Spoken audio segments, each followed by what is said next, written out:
يا أهلا بيكم في بودكاست قلب واعي. يمكن تكون جاي تسمع وانت تعبان أو مش فاهم ليه قلبك مش هادي أو حاسس انك محتاج كلمة تطمنك من غير ما تحكمك. في بودكاست قلب واعي احنا ما بنديش أوامر ولا بنقولك تعمل ايه وتسيب ايه، احنا بنقعد جنبك نسمعك ونفهمك ونفك عقدة ورا التانية. البودكاست ده معمول لكل قلب حاول يبقى قوي فتعب ولسه بيحاول يهدى من غير ما ينكسر. خد نفس عميق وخدي نفس عميق وخلي قلبك يسمع قبل عقلك. في الحلقة دي النهاردة عنوانها سر الهدوء النفسي. خلينا نبدأ. في لحظة ما من العمر كل إنسان بيقف قدام نفسه وبيسأل سؤال بسيط شكله عادي لكنه تقيل جدا: ليه قلبي مش هادي؟ ليه مهما الدنيا تسكت حواليا الضجيج جوايا ما بيسكتش؟ وليه الراحة النفسية دايما حاسس انها قريبة مني خطوة بس عمري ما بوصل لها؟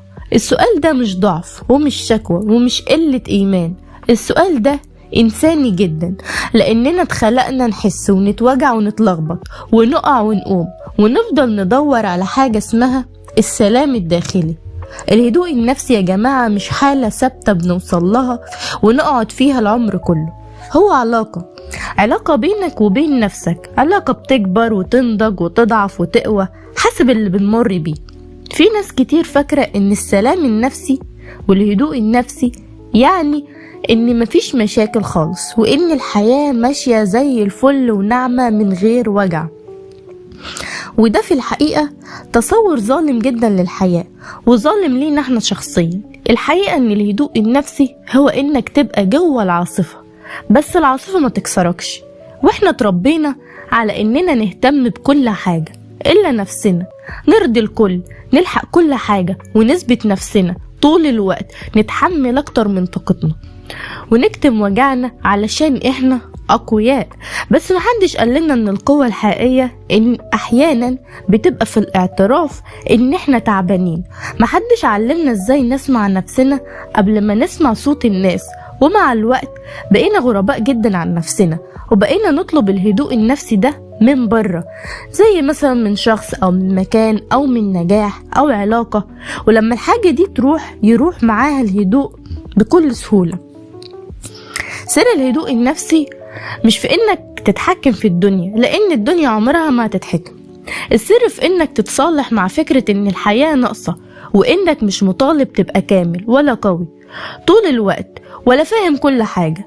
الهدوء الحقيقي بيبدأ لما تبطل تحارب نفسك، لما تبطل تقول لنفسك ازاي احس كده وتبتدي تقول انا حاسس كده وده طبيعي.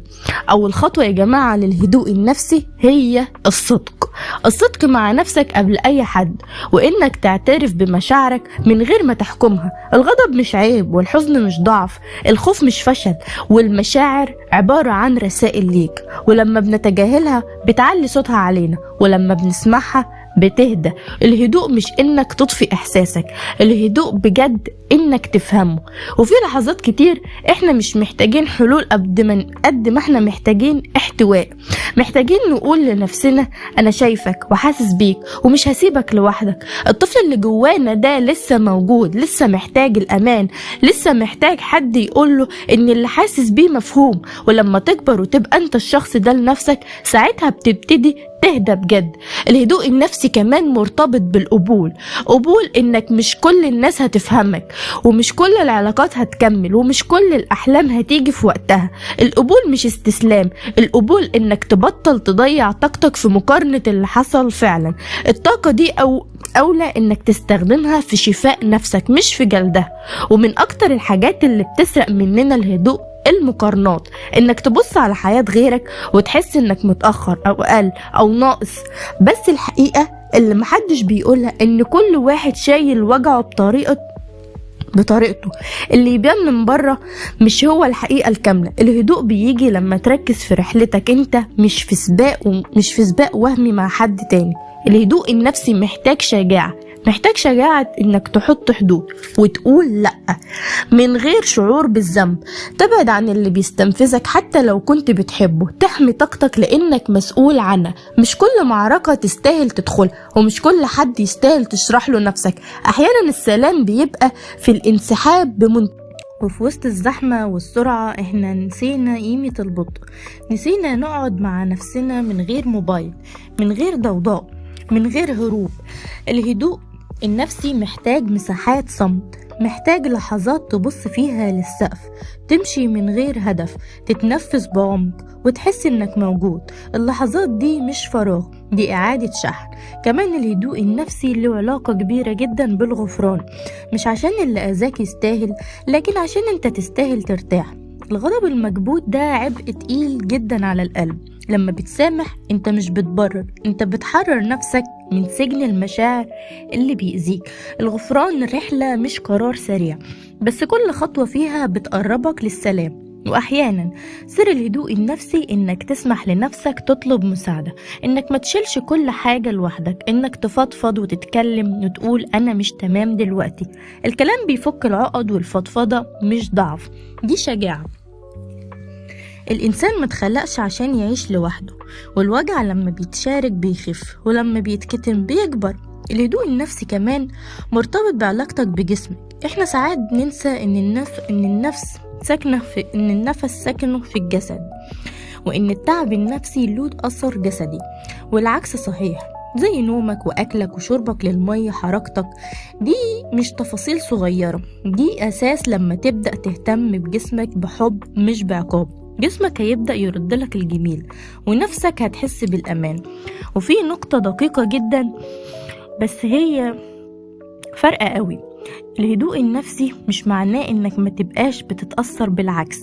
الإنسان الهادي نفسيا هو أكثر واحد حساس، بس الفرق انه فاهم حساسيته، مش بيسيبها تدمره. هو بيزعل بس بيعرف يقوم، وبيتوجع بس ما بيغرقش، بيقع بس مش بينسى نفسه هو بيقع. مع الوقت هتكتشف ان الهدوء النفسي بيجي لما تبطل تعيش في الماضي او المستقبل. الماضي خلاص خلص دوره، والمستقبل لسه ما جاش. اللحظة الوحيدة اللي تقدر تعيشها بجد هي دلوقتي. لما تركز في دلوقتي، وفي نفسك، وفي احساسك، وفي تنفسك، الضوضاء بتقل والقلب بيهدى جدا. يمكن اكبر سر للهدوء النفسي هو انك تبقى صديق لنفسك، تكلمها بلطف وما تهينهاش وما تقللش منها وما تحملهاش ذنب كل حاجة حصلت. نفسك محتاجة منك حنية مش قسوة، محتاجة أمان مش جلد ذات. وكل ما علاقتك بنفسك تصلح، علاقتك بالدنيا كمان هتتظبط. الهدوء النفسي مش هدية من الحياة، الهدوء النفسي اختيار يومي، انك تهتم بنفسك وتسمعها وتحترمها وتديها حقها. مش كل يوم هتنجح، ومش كل يوم هتحس بالسلام، بس كل مرة تحاول انت بتقرب خطوة. ولو انت لحد هنا حاسس ان الكلام لمس حاجة جواك، فده معناه ان قلبك واعي او بيحاول يكون واعي.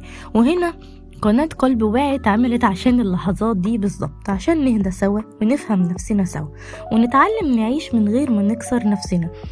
لو حابب تكمل الرحلة، لو محتاج مساحة آمنة تسمع فيها كلام يشبهك ويفهمك من غير ما يحكمك، اشترك في قناة قلب واعي. وجودك هنا مش صدفة، ويمكن الحلقة الجاية تكون كلمة محتاج تسمعها في وقتها. وخليك فاكر دايما، الهدوء النفسي مش ان الدنيا تسكت، الهدوء النفسي ان قلبك يعرف يطمن مهما الدنيا تكتم. واحيانا خليني اقولك، سر الهدوء النفسي انك تسمح لنفسك تطلب مساعدة، انك ما تشيلش كل حاجة لوحدك.